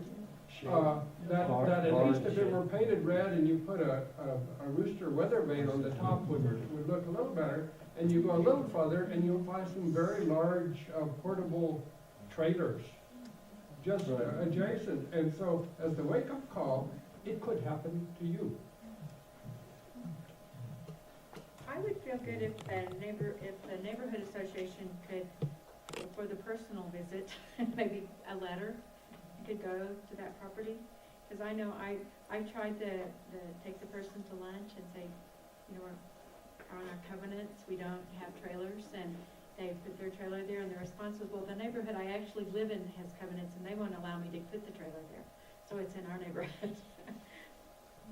And it's been there for a few years now, and so I tried to go to lunch and be friendly, but I would have felt good if I would have had a letter from the association. That would have been helpful.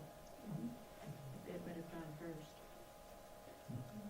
Yeah, I'll go on Go with ahead. what Ed just said. For those of us who live on Verde Road, the value of our properties has all dropped, I don't know, 25,000, 50,000, depending on the size of your investment, as a result of this recently erected portable building with a red roof.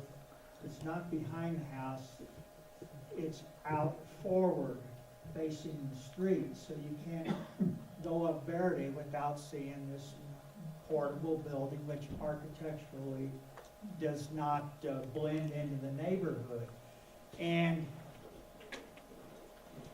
collectively, at some point when our properties, when we sell our properties, when our heirs sell our properties, the values are going to affect all of us to the tune of maybe not hundreds of thousands, maybe in the millions collectively.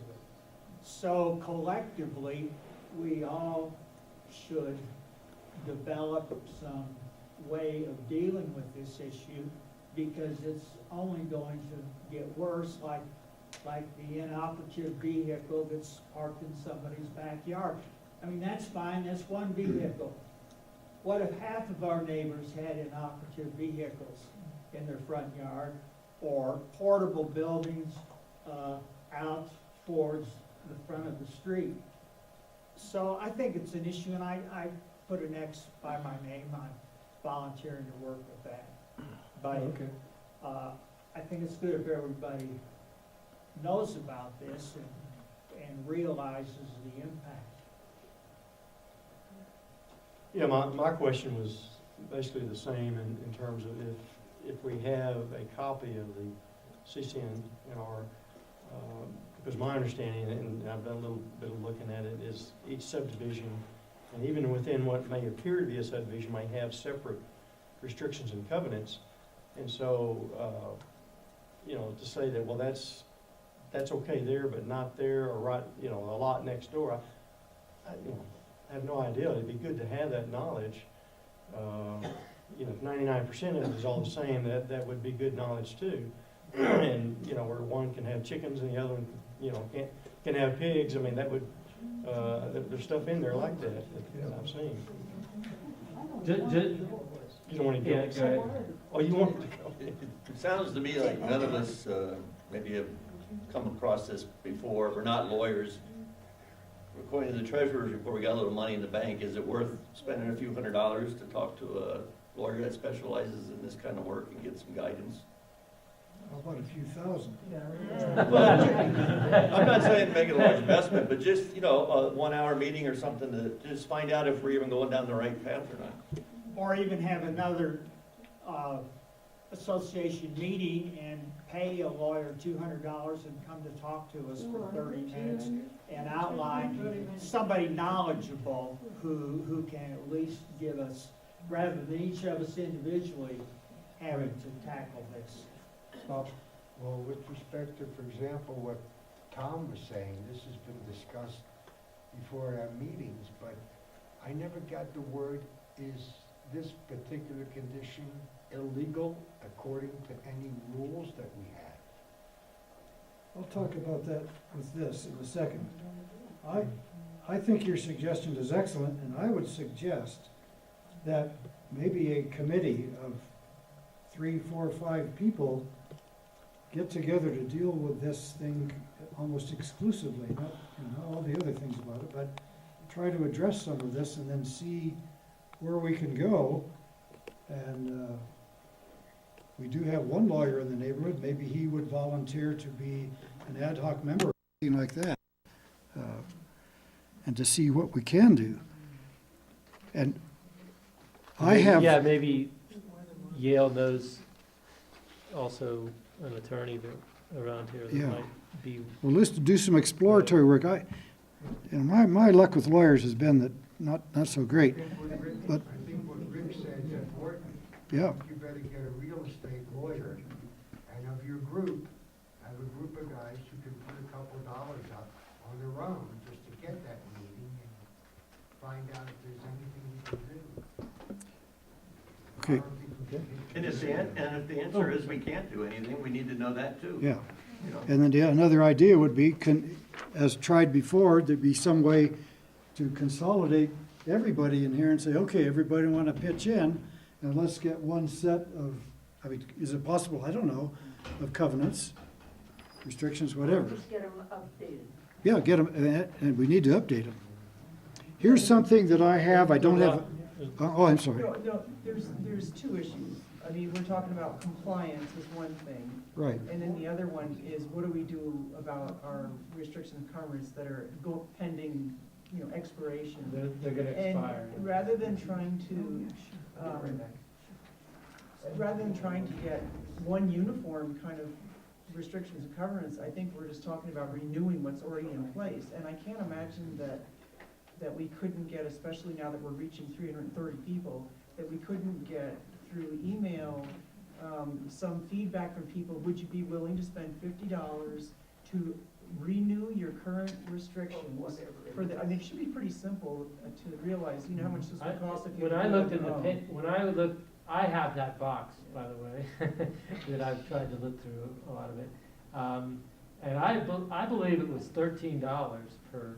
Well, I didn't think it was. It wasn't that 50, much. I was thinking it was 15, but I didn't know. Well, it just seems like, if we can get 75 people and 75%. Excuse me, yeah, that's a lot. But still, we are reaching a lot of people and, just to up your current restrictions. Now, maybe there's people who have property, they don't want the restrictions that they have, but, you're a real estate guy. When somebody sells their property, the restrictions are attached to it, they can't change it, right? They have to go to their expiration date to be changed. Right. Yeah. Those come with the warranty. Well, let me just share something with you. I don't know where this came from. There's no date. It's not signed, but here it says FNA Standards Information Committee. So there was a committee in the past. So I'm all for, let's do it again. Yes, it seems to me that we could certainly use the Magpie as a way to communicate. I think the money is less an issue than simply informing people. Yeah. You have to tell people again and again and again. There have been some persuasive arguments put forth as to why we need to do this. And I would say, again, the Magpie would be a vehicle for that, and email and to repeat it, Yeah. particularly emphasizing that we do have a deadline looming. This is not something that would happen quickly. Well, here, go ahead. Well, as a way of publicizing the occasion, the website could have photographs of some of the abuses. Yes. Picture of Navy SEALs. Yeah. Maybe stealth. Yep. Here it's called Covenant and Town Code Regulations that apply in our area. Let me just highlight a few of these. Architectural standards. Any structure erected on a property shall be of flat roof pueblo or adobe style in earth tone colors, no higher than 27 feet. Now, where are these and are they enforceable? I don't know. But anyway, that sounds pretty good. That's town code. Yeah, and all this sounds great. We'll say, vehicles, here's another one. Vehicles parked for more than 3 days and equipment of any kind, including automobiles, trucks, campers, and vacation-type trailers, must be kept only in garages, carports, or sheds with walls or solid fences on 3 sides, at least 6 feet high. Intensity, talk about that. Outdoor lighting must conform to Taos or town dark skies ordinances. Minimum structures, 30 feet from roadway, side and rear, 20 feet from lot line. Guest house rental, Taos conditional use permit required for rental over 30 days. Home business or occupation, town conditional use permit and license required. Doesn't say anything about the county. Talks about how much floor area, no signage, no stock, etc. Animals, dogs, cats, or other bona fide house pets kept so long as they are not vicious, bred for commercial purposes, allowed to run at large, persistently disturbing the peace, otherwise a nuisance or inconvenience to other residents. And building permits and appearance. Lots shall be kept in clean, sightly, and wholesome condition. No trash, litter, junk, boxes, containers, bottle cans, implements, machinery, lumber, or other building materials shall be visible to any neighbor lot or road, except during periods of active construction, etc. So here's some, sounds to me like very reasonable conditions and codes, but how in the world to get these enforced, etc. Well, if it's the It's a big town, deal. and those are the code, then the town would be the one to get. Yeah, it sounds like it came from there, so I need to go down and talk to Jacob Caldwell and say, hi, Jacob, guess what? Those would probably be Welcome. R2 town restrictions, which you may have in your box. Rick. There may be a copy in your box. And as Casey has mentioned, if these restrictions expire, then No, the town Let's code talk. does nothing. the town codes won't, okay. Only our neighborhood deed restrictions. Yeah. Bob, do we have anything like this for county? Don't know. The county's in the process of approving land use regulations, and I talked to a man who's been very active in Upper Las Colonias Neighborhood Association, and he said they're working rapidly to get their, whatever the documents are required, because these land use regulations will go into effect very soon. Yeah. But, and I shouldn't even say this, but I read a letter to the editor about 2 weeks ago where one of the regulations was that if a structure is going to be erected within 1,000 feet of your residence, that you should be notified ahead of time. And they cited an example of a woman who owned some property, and she lived out of town, and she came back, and here was one of these large towers that had been put up next door to her. And anyway, the letter, excuse me for saying this, the letter was from somebody who advocated this was unnecessary, that over hundreds of years there was no need for this, and outsiders didn't need to come in and try to change everything. That was in the newspaper, I'm just quoting. Well, I'm curious, what has happened with that structure across from you? I mean, it's still there, I assume. Did you guys go over and talk to them? Or? It's directly across from Ed's Okay. house. And we had called Randy. I don't know who else in here lives on Verde Road, but anybody on Verde Road has to pass this virtually every day, maybe a couple of times a day. But have you talked to the person involved? No, Okay. but maybe collectively, we'll definitely, hopefully, work out some arrangement together. Was my suggestion crazy that you get, say, you three folks together, go over, knock on the door and say politely, hey, we've got an issue here?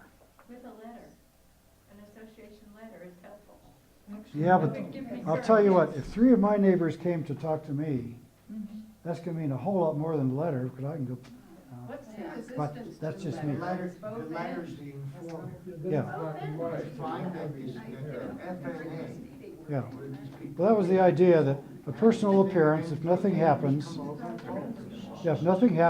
send a letter from the board or, some structure. And then you've kind of burned your bridges, because there's nothing else to come across unless, you're not in the town yet, are you? No, this is No, in the county. you're in the county.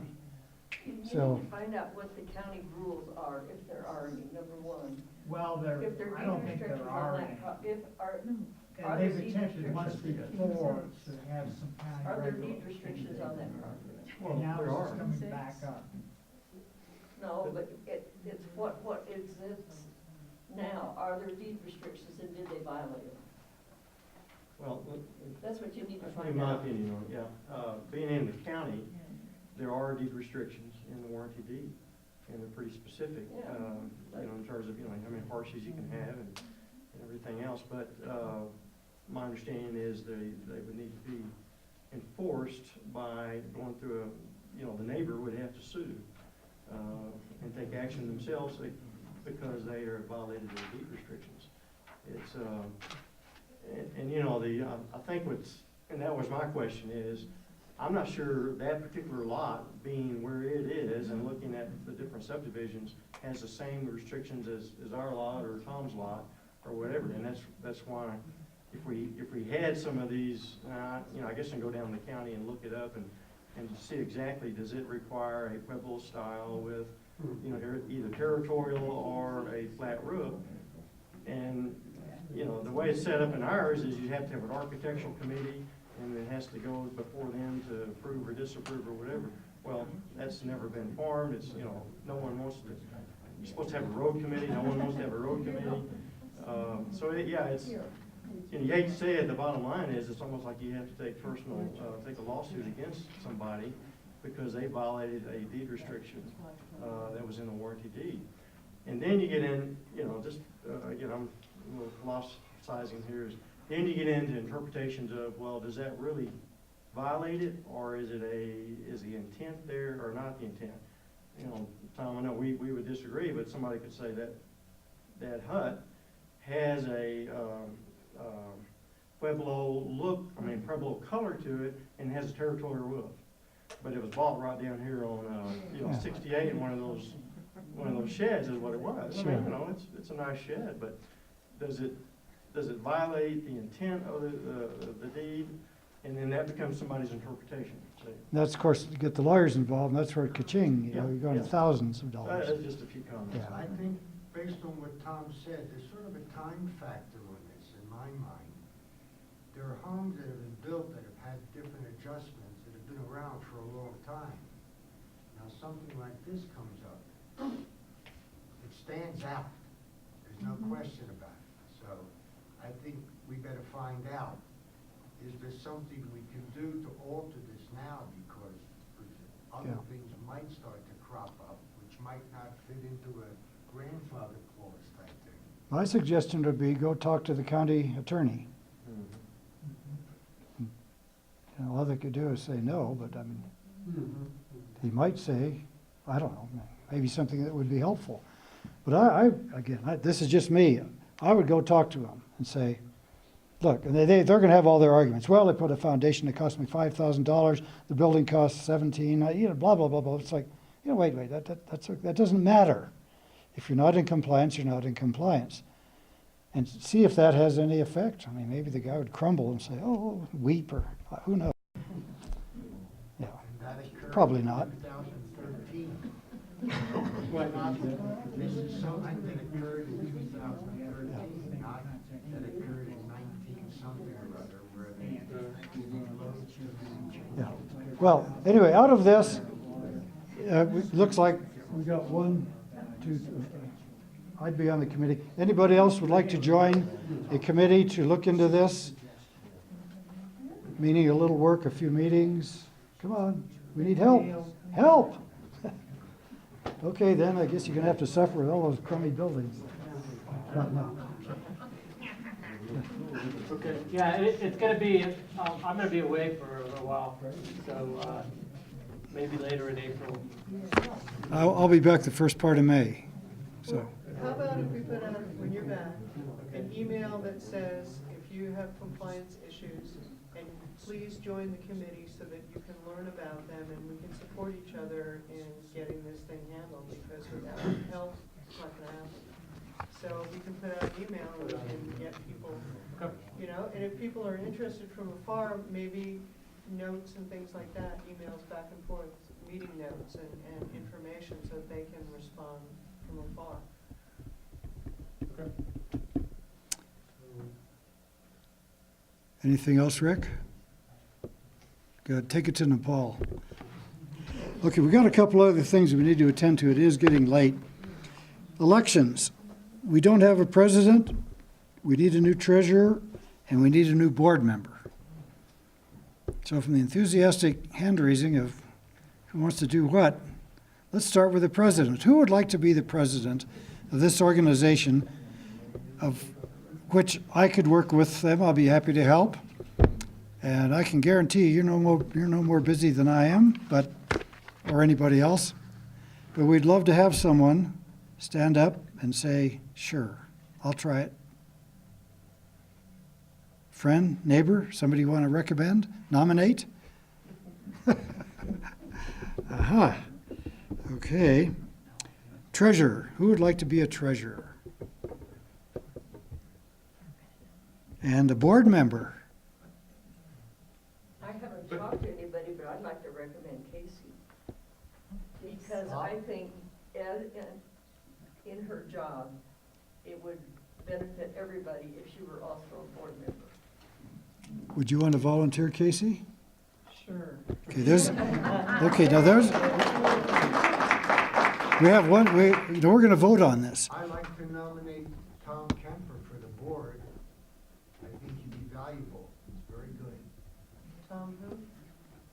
Tom He's Kemper. nominating me without asking me first, by the way. He's done good work with the geezers and the lions, and I think his ideas would be good. May I ask, And he's young. what's involved in being a board member? We have a board meeting once a month, sometimes once a quarter. Once a quarter. Yeah, it varies a little bit. And it's a very delightful time, actually. And it takes several hours. And I'm happy to do it, but I don't want to take Casey's thunder. Okay, She all right. knows. Well, I'm already doing what I'm doing, not on the board member too. Why can't we have two? We have to, There's, we can. we can, yeah. We thought, well, we just at least get one more. We can have two. Casey comes to the meetings and is very, very active and Well, I involved. accept Bob's nomination. Okay. Would you like to volunteer also? No, but I was going to say that I wouldn't mind being on the compliance committee. And I have an idea of maybe working out exactly some sort of graphic to show which were similar restrictions, so that we could have a visual sense of where the differences are That's wonderful. as a starting point. Okay. So that takes us up to 4 now. Well, maybe we could just talk briefly after the meeting. And excellent. Thank you. Thank you. Okay. Has Casey been nominated? I nominate Casey I second. for the board. All right. We have 2 nominations. Any discussion? We elect them by acclamation. All right. That's it. Second. All right. All in favor of that motion that understand that is simple? Ah, unanimous. Wonderful. Welcome to the board. Well, that's great. All right, is there any new business that any of you would like to discuss? Any old business, anything? Okay. I guess we can adjourn. Bob? Recommend we adjourn, okay. The motion has been made, and we are adjourned, seconded. Okay. Thank you all for coming.